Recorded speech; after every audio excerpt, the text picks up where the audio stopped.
This is the Morning Drive Podcast from Double T 97.3, presented by Cantex Roofing and Construction. I'm Mike Hebert, owner of Cantex Roofing and Construction. Every day is game day, and we'll get it right when it comes to your roofing, construction, windows, and mirrors. Call Cantex Roofing and Construction today. Together, we are one serving you. With Jamie Lent and Jeff McGuire, I'm Chuck Heinz. Red Raiders beat Colorado last night, 91-75. Also last night in the Big 12 on the men's side, UCF a winner over Oklahoma State, 83-70. And Kansas State wins one on the road, Jamie, in the Queen City, 54-49 last night in Big 12 play. So your Big 12 standings right now, you have Houston's the winner, obviously, right? They won the Big 12 back-to-back. Texas Tech and Arizona right there at 14-5 as we get to the final weekend of the season. BYU has climbed up the charts. They're now ahead of Iowa State. I don't think we would have said that at the start of the year, would we, that Iowa State would finish below BYU, especially after the hot start that they got, Iowa State, Jamie? Yeah, absolutely not. I thought, after a couple weeks of Big 12 play, I thought they were going to win the conference. Yeah, right.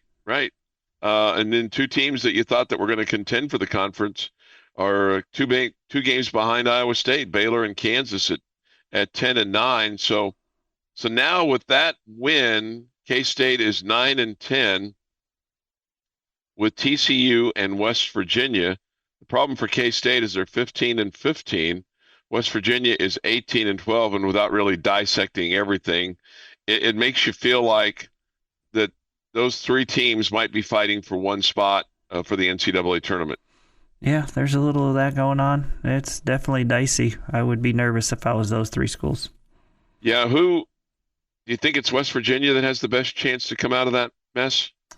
Yeah, I guess just because they have some really good wins in there. We saw that there was some big highs for them. So, yeah, I guess so. It's a bit of a coin flip. It is. Utah's after that, and then Cincinnati at 7-12, and Colorado 2-17. I'm wondering now, just in terms of like Big 12 movement in terms of coaches, do you think it's Tad Boyle and Bobby Hurley whose seat is the warmest? Boy, I hadn't given that much thought. Yeah. I guess so. I mean, there's nobody else that jumps out to me, and I feel like that guy's in danger. And I'm not sure what the basketball goals are at Colorado, other than they're 94 feet apart. Because, man, when I look at that place, when we were there, a few weeks ago, it looks like a school that's not interested in basketball. Just when you look at the amenities and you wonder about the NIL stuff. I think Arizona State very much interested in basketball. And I think some would say they got the right coach, but he ain't performing at 4-15. That's a sticky wicket. So we'll see. Maybe they keep Mr. Hurley. And Oklahoma State, they just changed coaches, so they're not. I think they're feeling like that they're growing. They're growing there. So we shall see. Juan asked this question. Am I the only one that thought it was a little crazy how long the starters were in the game late yesterday in the men's basketball game? You have a take on that, Mr. Lent? I mean, I think we all need to kind of accept this is Coach McCaslin's style. Yeah. He leans heavily on his starters, and that's how he rolls. I mean, it's not anything new, right? No. Yeah. And so, I think part of that is, hey, I want these guys to develop, the chemistry that they have, and playing these minutes together is the only way you get that chemistry, at its best. And so that's just kind of how it is. At the same time, very late in the season, you can see the value and give these guys a little bit of less time on the court and get them a little bit more rest and maybe develop guys off the bench a little bit more. So there's a fine line that coaches have to deal with. But I mean, right now you're just making sure you're the best you can be at the end of the season, and I can see it both ways, where we want these guys rested and we want to make sure that they don't get hurt. At the same time, you want them playing good basketball. Darion Williams played 26 minutes last night. Toppin played 32. Chance McMillan, 24 and a half. Elijah Hawkins, 34. And Kerwin Walton, 19. Kevin Overton, 19. The line on Frederico was not very good last night. He played 14 minutes, had 3 rebounds, had a foul, drew a foul, didn't score any points. So sometimes it's the style of play that affects him, and sometimes he just has one of those nights where he's not as needed, I guess is the best way to say it, other than just kind of see if you can fill up the lane a little bit. Mm-hmm. Go ahead, Jeff. No, I was just going to say that we should expect this also because it's what we've seen all season. He doesn't use a deep bench this year because I think one of your big bench pieces has become a starter because one of your starters that you were expecting isn't on the team. So that takes you from 6 to 7, and you haven't gotten the development out of the rest of the back end of your bench to have enough trust that you can go out there and win in Big 12 play and perform the way he's expecting them to perform in order to win these games. Winning these games is important. This is seeding in the Big 12 tournament. This is seeding in the NCAA tournament. That you don't want to mess with the tra-la-la, to quote Chuck Heinz. Yeah, and your starters and your one bench guy with your 6 guys that you trust are the guys that he's going to ride into the sunset with this year. Yeah, that's well said. Hey, we get this from the Yates Flooring Center chat line, Jamie, Jeff. Hi, guys. I wondered if you could do me a favor and say happy birthday to the Pepsi Man from his wife and 12 grandkids. Thank you. Awesome. Well, happy birthday, Pepsi Man. Happy birthday, Carlos. Yeah, 12 grandkids. Goodness. We sent him to the game yesterday, so we gave him a good birthday present. All him and his wife and the 12 grandkids, or just him and the missus? 12. Okay. No. Did you send him a section? Or the Pepsi Man section. The Pepsi Man section. Well, that's good. That's good. Well, happy birthday, Pepsi Man. Glad that you're with us. I mean, he's one of our long timers too, Jamie. I mean, he has been with us forever. So we're glad to have him with us. The Morning Drive podcast from Double T 97.3 is presented by Cantex Roofing and Construction. Time for this day in sports history. Today is Thursday. It's March the 6th, 2025. Here is Jeff McGuire. It's fair to say that if I said probably the most famous double play duo in Major League Baseball history, and this is more of a triplet, is Tinkers to Evers to Chance. Yes, right? Mm-hmm. Well, on this day in 1906, Cubs signed third baseman Harry Steinfeld, who was the third baseman for Tinkers to Evers to Chance. Oh, okay. Nobody knows Steinfeld. Nope, they don't. But he completed that infield. Wow. 1945, George Neeson of Cedar Rapids, Iowa, receives a patent for the first modern trampoline. He would then get a thank you from every doctor for fixing every broken bone. Made a lot of money. Yeah, no doubt. 1972, Jack Nicklaus passes Arnold Palmer as golf's all-time money winner. 1985, Eno Slaughter and Archie Vaughn elected to the Baseball Hall of Fame. Enos. Country Slaughter. That is a result of listening to Who's on First entirely too much in my life. Yes. Yeah. That's, yep. Thanks, guys. Appreciate that. In 2004, Ronald Ross scored 23 points as Texas Tech closed its regular season with a 72-58 win over Iowa State. The win gave Tech coach Bob Knight his 830th career win. And in 2019, LeBron James scores his 32,293rd point in the second quarter of a Lakers 115-99 loss to Denver in Los Angeles. That passed Michael Jordan into fourth place on the NBA all-time point scoring list. And if I heard correctly on my way in, he passed 50,000 last night. I was going to say he was getting really close, so he's over that now. Wow. It's crazy. It is White Chocolate Cheesecake Day. Oh, I'm down for some white chocolate cheesecake. I'm not a cheesecake guy. I knew that. Yeah, I knew that. Happy birthday to Shaquille O'Neal, 53. Martin Cove, 79. Connie Britton is 58. Josh Hart, 30. Marcus Smart, 31. D.L. Hughley, 62. Leonis Martin, 37. And Rob Reiner is 78. And gentlemen, we talked about this a little bit, teased it a little bit earlier this week.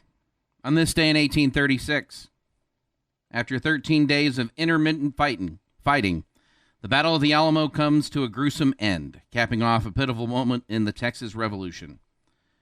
Mexican forces were victorious in recapturing the fort, and nearly all of the roughly 200 Texan defenders, including frontiersman Davy Crockett, died. The final attack came before dawn on March 6th. Mexican troops breached the north wall and flooded into the compound, awakening many of the Texans inside. The fighting lasted for 90 minutes. Some of it was hand-to-hand combat. Bowie, Travis were both killed along with Crockett, although reports differ exactly how and when the three died. Several Texans reportedly surrendered, but Santa Anna ordered all prisoners to be executed. Only a handful of survivors made it out, mostly women and children. After the battle, the Mexican army marched east. Meanwhile, Sam Houston, commander of the Texas forces, had been building and developing his army in Harris County. Remember the Alamo became the rallying cry as an urgent reminder to avenge their earlier defeat. And that is this day in sports history. All right, this day in sports history. Thank you, Jeff, here on Double T 97.3 and Double T 97.3.com. We've been asked a couple of different times, what's up with the basketball court at the Big 12 tournament? Somebody says it's awful. Jamie, did you have an opinion on how you felt it looked on TV last night? I liked it. I thought it was cool. Yeah, I mean, it's got Big 12. It's got the 12 all over the place, like the XII. And then it's got it's gray, and then the end lines and the sidelines are black, and then the midcourt line is black, and it's got the Big 12 logo there at center court. Yeah, I thought it was that's just fine, and it looked good, and at least you could tell the difference between when the court ended and when it started, in terms of the out of bounds lines. I thought that was good. The half court line was pretty defined as well. Sometimes you don't see that as much anymore, as everybody gets so concerned about their design of their court. So that it's kind of in partnership with their global sportswear brand and retailer Undefeated, Jamie. Okay.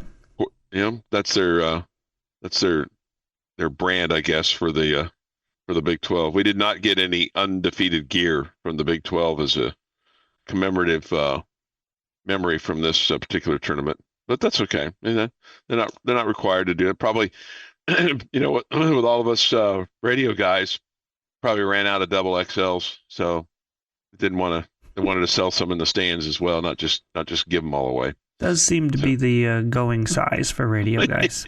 Yes. Pepsi Man says this: good morning, guys, from Lubbock, Texas. Thank you guys for the tickets. Last night's game, me and the boys had a great time. Thank you to my lucky lady for the birthday wish. That's from Pepsi Man. Wow, that's good. That's good. It's good that both the Pepsi Man and his lucky lady are dialed in this morning and utilizing the Yates Flooring Center chat line. That's exactly why we have that thing, for that husband and wife communication there. Do the shout out. Thank you, honey, for the shout out. That's the purpose of the Yates Flooring Center chat line, right there, Jamie. Good. Is that the purpose? A little bit of sarcasm there, just a little bit. I mean, it's it could be. So you have a take on the court, and then the men will play on the same court next week at the T-Mobile Center here in Kansas City. We'll have Lady Raider basketball tonight. They take on Utah. We'll have it for you on Double T 97.3. Gets underway at 7:30 with the tip at 8. Jamie, we had an extensive, a little bit longer pregame yesterday because the game in front of us between Arizona State and Cincinnati. Arizona State was trying to cough up a 17-point lead in the fourth quarter, but they got a hold of themselves and rallied and kind of held it together there at the end. But we got extra talking time yesterday. Oh no! What will Chuck and Fink ever do? Right. For most, that would be a negative thing. For Chuck and Fink, they loved it. Oh yeah, we had plenty of time to break everything down in our copious notes and all those kinds of things. So yeah, it was great to be able to just go ahead and pontificate and speculate and didn't have a worry. Did you break down the nachos? Worry in the world. Did you break down the nachos? Did you talk about the game at all? We did. Oh, we talked all about the game. We didn't talk at all about the amenities or anything like that. I mean, it's all business, boys. I mean, we're not messing around here. It's all business. It's win or die time. You know, it's like you either win or you pack up your stuff, and that'll be the case again tonight. You got to win or you pack up your stuff. So going for 3 in a row tonight. We'll see what happens. Hey, after they lost 9 straight, winning 2 in a row seems like an extensive winning streak. I realize it's only 2 games, but just that's what it kind of feels like. Your daily dose of sports and fun. This is the Morning Drive Podcast from Double T 97.3, presented by Cantex Roofing and Construction. Being with us with Jamie Lent, Jeff McGuire, I'm Chuck Heinz. Jamie, Jeff, we talked about this yesterday. The Cowboys have indeed restructured Dak Prescott's contract. They now have created $56.6 million to work with in the offseason in salary cap space. So basically what he got a big old fat bonus yesterday. This is from the Dallas Morning News. He'll now count 53.3 on the team's ledger this season instead of the 89.9 that he was going to count, because they did with him like they did with CeeDee Lamb in doing a little bonus money. That's got to be nice to get that kind of money. Just boom, here you go. Hey, we're going to go ahead and pay you now so that we can go ahead and take this off the books for the season. Would you have a problem with that, Mr. Prescott? No, I don't think I would have a problem with that. Now the question is, are the Cowboys smart enough to do anything good with that money, Jamie? That's yet to be determined. We'll have to see there. I have questions, obviously, in some of the decisions that Jerry has made of late. They've drafted well of late, it feels like, but some of their decisions in their off seasons with free agency and all that hasn't been great. So we'll see what Mr. Jones and company do. Yeah, and now the deal is signing Micah Parsons and getting his extension done. Do you think they do that? Unfortunately, I think they get it done. Yes. Would you? Because you'd trade him at this point, wouldn't you? I would. I think I don't think he's a good dude.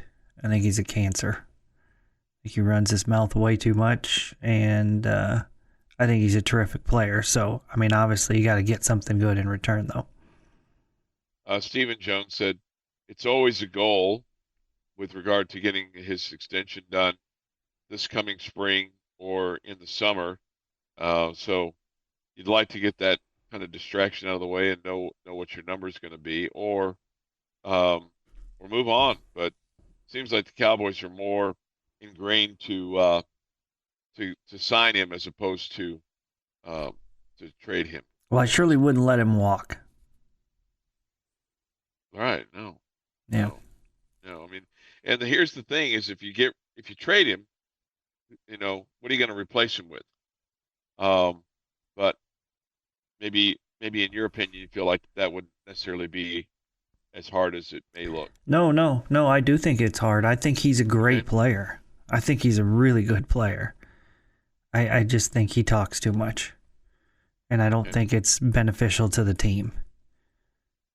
So, Kind of seems like he has been a little bit vociferous in the off season. Well, the draft's coming up. Cowboys, like you said, have drafted reasonably well, so we'll see how that works out. But anyway, you can put it to rest that the Prescotts aren't going to be worrying about where their next meal's coming from, Jamie. It's all good. They'll be just fine. I know that you were worried about that, but they're going to be able to make it. I mean, that's good because he doesn't win enough to get them all for free. Robert says this with regard to Rick Barnes in Tennessee. This may be his swan song. I don't know.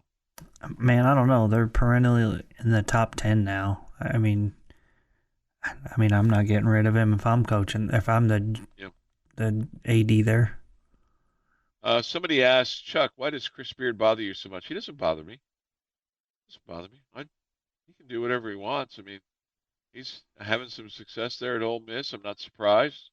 And it wouldn't surprise me if he improves his line this offseason. So we'll see.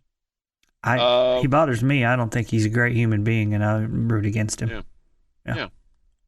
He wasn't a great human being when he was here. He wasn't when he was in Austin, and I'd be shocked if he's changed at Ole Miss.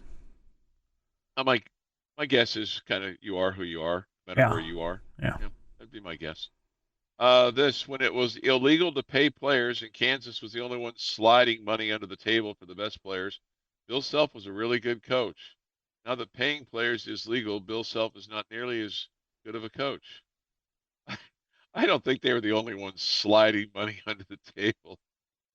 But you do think they were. Yeah. I mean, I think they were. I agree with you, I think they were Chuck. when I was in college, you know? I would agree with you, Chuck. I do think that Kansas was not the only one, but I mean, but I think the rest of the text makes a whole lot of sense. Yeah. I mean, it wasn't lost on me, I think my sophomore year in college when I saw Darnell Valentine driving a really, really nice car, and I'm driving my 73 Monte Carlo that had 100,000 miles on it, even though it was a nice car in 1980, it was still, it wasn't a Mercedes, okay? So But what's the story that you tell us that the only reason the basketball team got in trouble was the football team's fault? I mean, that you have a story. Well, they got put on probation because of the football team because John Hadel gave money in a briefcase to a guy, and that guy turned out to be a good kid. He turned in KU, didn't go to KU. He went to Nebraska instead, and all that triggered, that triggered a secondary or whatever violation, and it affected not only the football team but the basketball team. Right, because the NCAA does a really good job of punishing innocent programs. I didn't say they were innocent. I just said that. I mean, Kansas has done so much wrong. Oklahoma State had to take some penalties. Yeah. I'm not still driving that 73 Monte Carlo. I love that car. Just, those cars weren't built to go 200,000 miles like today's cars. But that car didn't cost what today's cars cost either. No, like a house didn't cost what today's cars cost now. No, I mean, Jamie, it's like your Jeep that you loved, that you sold, and then you regretted selling it. You saw it one day, and you wanted to pull the guy over and buy it, right? Your old Jeep. Yeah, I don't know that I regretted it. Yeah, but you loved that car. I did love it, but I also loved the one I had at the time. Yeah. I've loved every car I've had but one. You gotta love them. Yeah. They'll run better if you love them. You talk to them, Chuck. I'm sure you talk to yours. Oddly enough, the one I didn't love didn't run very well. Funny how that works. Let's see here. Centex Hank says, I'd love for somebody to say, here's $45 million. Have fun. Don't worry about performing. Wouldn't that be nice? How about just $1 million? About like 500,000, right? About $45. Yeah. I don't know what I did here. Marquise says, for once, Chuck didn't go too far, and he gets admonished. That's when you said the ultimate goal is to get to the Sweet 16. Seemed odd to me. Yeah. With regard to the Yates Flooring Center chat line, I thought this was to be used to call out Chuck on everything. It generally is. Mm-hmm. I mean, even like in off hours, like even during like Thetford and Ashby, I get called out for stuff that I'm really not. It's like shrapnel, It's like, and then the guy that's been calling me out lately can't even spell my name right. So it's like, hey, if you could call my name, call me out, at least spell my name right. I don't have a problem being called out. It is what it is. It's all good. Marquise asked this question. This is a good question, Jamie. How good is JT Toppin? How good is he, Jamie? Very good. Really good. NBA potential good. He's certainly improving his stock, isn't he? Yeah, he should. No question. And over the last couple of games, you see him showing a little bit more of an outside game too, which has to, impress the scouts. Do you think he's a first-round draft choice? I think isn't he projected middle of the first round? I didn't think it was that high. I thought it was late, but I mean, I guess the question Are I we going to do the Mahomes thing here again, Chuck, and tell him that he shouldn't be leaving? He's not ready for it. 7:24, bailed out by Jamie's question of the day, which is next. I do think this. There's a possibility he could make more here than going and being a B-League guy. This is the Morning Drive Podcast from Double T 97.3. Presented by Cantex Roofing and Construction. Jamie's question of the day on Double T 97.3 is brought to you by Connecticut of West Texas. All right, gentlemen. I start my question for you today with these comments. If the Big 12 tournament on the men's side started today, your Red Raiders would be the number 3 seed. They would play at 8:30 on Thursday night for the first game. They would face the winner of the Baylor versus either Utah or UCF game. Okay? Follow me so far. Follow you so far. Yes, sir. If they win that game, they are likely to play in the semifinals against Arizona. If they win that game, they move to the Big 12 championship game on Saturday. My question for you today is seeing where it looks like the Red Raiders will be playing, in what spot, in what slot. How far do you think they get in this Big 12 tournament? See, the other question I have is, how far do they want to get? Do they come here seeking a trophy? And maybe they do. I mean, that's the nature of the beast. I mean, that's why you play the games, right? I don't know why you wouldn't. I mean, it's not a situation where you're having to play 5 games or anything like that. Right. It's just 3. Right.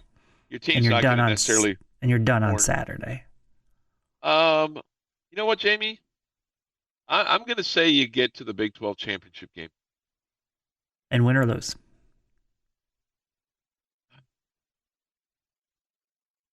Well, the question I have now is I wonder how interested Houston is getting there. If that's a point of emphasis for them to win the Big 12 postseason plus the regular season, which I would think it would be. I'm going to have you losing in the Big 12 championship game to Houston. Okay. I would think if Houston and Texas Tech faced off, there'd be some emotion there, and they both would be very interested in winning that game. Yeah. Especially you're in the Big 12 championship game. You're there either way. You're going to play a game. Why would Might as well win it. Yeah, why would you not be all in? Right. You'd be all in. All right, Jeff. So I'm looking at this. I think you win your first game. And then you're looking at Arizona. And you split with Arizona. I think you have the tiebreaker over them. I don't know if you have the tie, like how the Big 12 tiebreakers work. work. It takes calculators and mathematicians and Absolutely. things. And I am none of that. So I'm debating if you're going to beat Arizona on a neutral site to get to the Big 12 championship game to lose. Because I do think Houston's a better team, even though you've also split with them. To be different, I'll say fall to Arizona. But I'm not, like, locked in on that answer.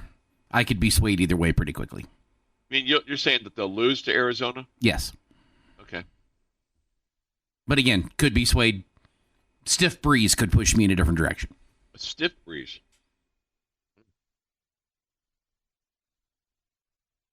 Jamie? There's some question whether Tech would be the 2 seed or the 3 seed. Either way, they're going to play Arizona in the semifinals. Okay? Okay. I think you lose to Arizona in the semifinals. They just seemed like a team that after we put it on them here in Lubbock, that they were extremely motivated against the Red Raiders in the second matchup. And I was proud of the way that our team handled that road environment and stayed in that game. There was just something about that Arizona team that night that there was a hatred and dislike in their eyes for the Red Raiders. That, okay. I don't know. I just feel like that one's going to be really tough for us. If you got past Arizona, I think you beat Houston. But Arizona is the team I'm scared of.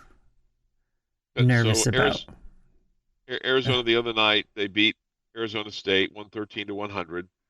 Last Saturday, they lost to Iowa State Ames 84-67. They beat Utah on Wednesday the 26th, 83-66. What was that, a week ago? And then before that, they lost at home to BYU.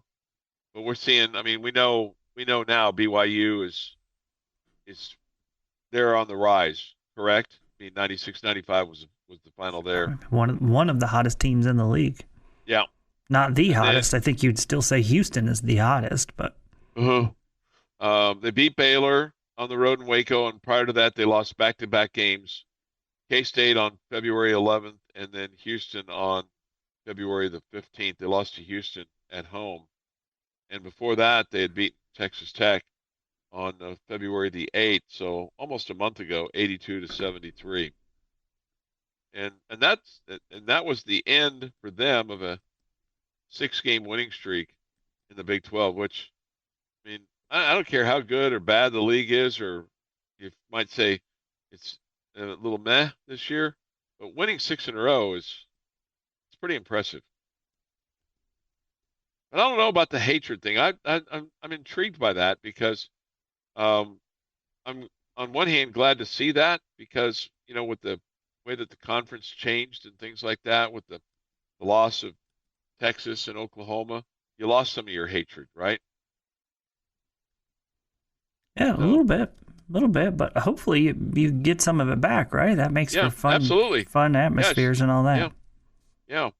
You know, and before anybody corrects me on the chat line, you know, Tech had a 7-game winning streak there from when you won at K-State, when you won at home against Baylor, and now you've won, you know, 3 of your last 4 and 5 of your last 7. So you're on a pretty good roll right now as far as that's concerned. We'll see. We'll see. And do you think, hey, Jamie, do you think that if they lose in the semifinal to Arizona, that affects the 3 seed? No, I think you're still in as a 3 seed. Okay. Yeah. And it may be from the top of the 3 to the bottom of the 3, right? It might be the 4th 3 in there. The Morning Drive podcast from Double T 97.3 is presented by Cantex Roofing and Construction. Drive. Thank you for being with us today on the Morning Drive on Double T 97.3 and Double T 97.3.com. Chris is in for Jamie. Jeff is still with us. Jamie's off to Phoenix this morning where they'll take on Grand Canyon tomorrow, Saturday, and Sunday. We'll have all the games for you. It just kind of depends where all the marbles drop. Like tonight, the Lady Raider game will be on Double T 97.3 and 100.7 The Score. And then Saturday we'll have Red Raider basketball. It'll be on Double T 97.3. That'll be a late night game from Tempe as they take on these Sun Devils to close out the regular year. Mm-hmm. Chris, a couple things here from the Yates Flooring Center chat line. I want to get to because he's a frequent texter. Our friend Gordo. Dear Chuck, dear Chuck, how are you? I am fine. My friends that I gave away my tickets to thoroughly enjoyed their gaming experience at the USA. They even sent me the required text pick with 5 minutes left in the game. They were impressed with the Harlem Globetrotters type plays, but were wondering why the USA didn't have sweet Georgia Brown ready to play after those superstar plays. Thank you for the sports that you give us. Gordo, P.S. Please tell Jamie Lent that Gordo says hello. So, Jamie, if you're listening, Gordo says hello. Well, I could tell them this, that they're prohibited from playing music during game action, so they wouldn't be able to play that. Now, they probably could if there was a timeout immediately called, but that would break into the swag surf, whatever, and then you got to. Although swag surf didn't come until the under 4 break, and it was swag surf seems to be. And last night, swag surf seemed to be a little bit forced because, the best swag surfs are the ones that come after, you go on an 8-0 run and Kansas calls timeout and they just, let's do it this way. And all the kids go, here we go. Yeah. How was the crowd? I know you couldn't see that right there, but I was swaying back and forth in the studio. Oh, okay. Good. I'm glad. You want to sway with me, Chuck? Can you sure. get I got my arm Oh, around you're going the right way. Go. Am I doing it right? No, we're doing it wrong. We're backwards. Okay, sorry. Sorry. I'm left-handed, Snead. Come on, you should know that. I'm right-handed. I should know that you're to my right. How about that? Is that better? Is that better? Okay. Better, isn't it? No. How was the crowd last night, Steve? You know what? When I got there late, I had a student alumni board meeting that went up till 6:30, so I got there about 6:40ish. I walked in, the crowd looked like, I was like, whoa, student section on point.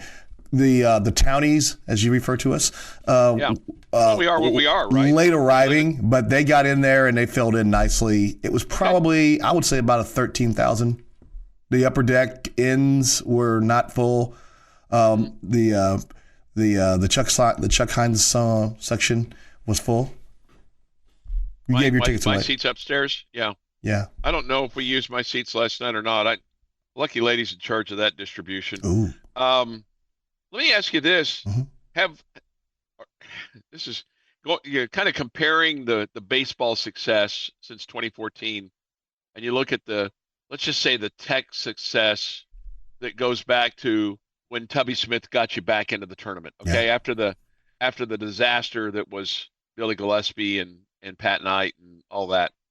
Do you think we as college basketball fans, the ones that have kind of jumped on board the old bandwagon, you think we become a little spoiled by not filling out the USA? Yes. Yeah. We have when you get to and here's the thing. I want to make sure that everyone understands this.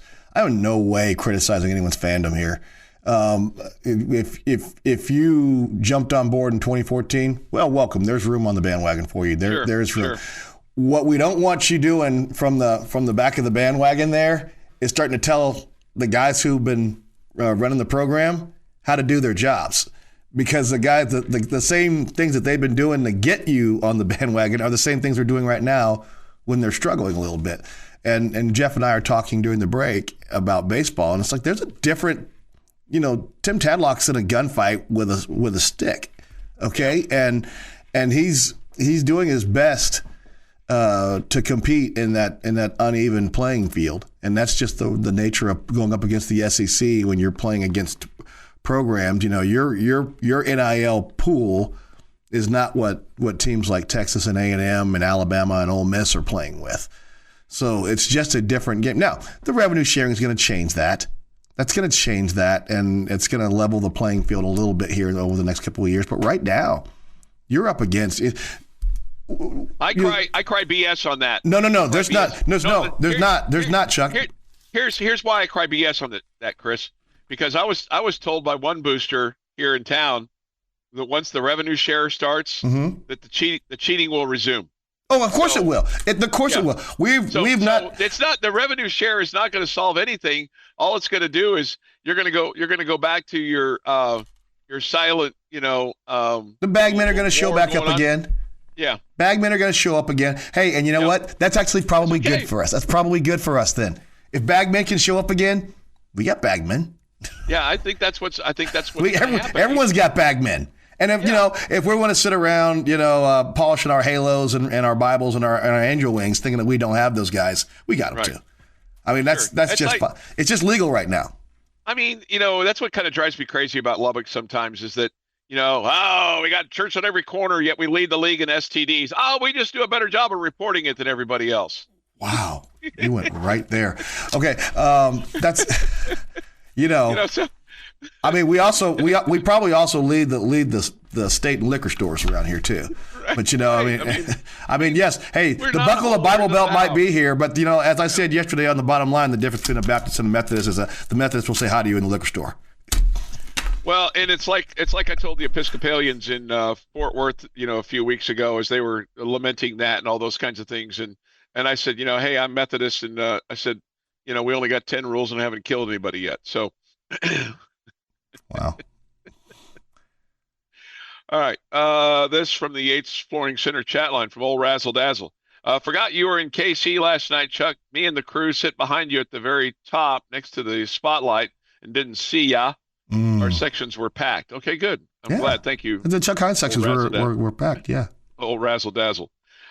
Scott says this, enjoyed Chris speaking in December and like to know how his drive to Maryland went and how he enjoyed the game experience despite the Navy win. Oh, okay. Well, that's a different subject. The drive to Maryland was me and my sister. It was awesome. That was, you get to spend 16 hours with your sister and just talk about things. It was great. And, got to see Mom, and Army Navy with my other sister was a special experience going to sit there and just being a part of that game. It's my second Army Navy game, and I don't care who you are. Army Navy is a special, special game. Hey, so one thing I wanted to bring up with regard to Tim Tadlock and the basketball situation in terms of the success and then the new fans and then the criticism from the new fans, which is fine.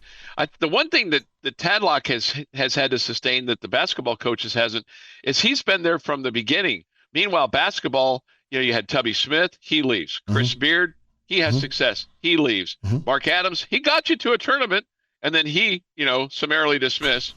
And then how are ya? Now Grant McCaslin. So basketball has this kind of this peach basket turnover, so to speak, of a basketball coach. So while you've had some criticism, you haven't had necessarily criticism of the coach for how he's coached. While Tadlock he's competing against himself and his own success, and I think there's truth to that. Challenge. I think there's truth to that. You're competing against himself, because I think the basketball guys they're competing against other coaches and their success levels. But Tim Tadlock is, no good deed goes unpunished. You go to Omaha 4 times in 6 years, and all of a sudden it's kind of the expectation. Right. Hey, why aren't we going there this year? This has been the Morning Drive Podcast, presented by Cantex Roofing and Construction. Check out our library of Double T 97.3 podcasts at doublet97.3.com.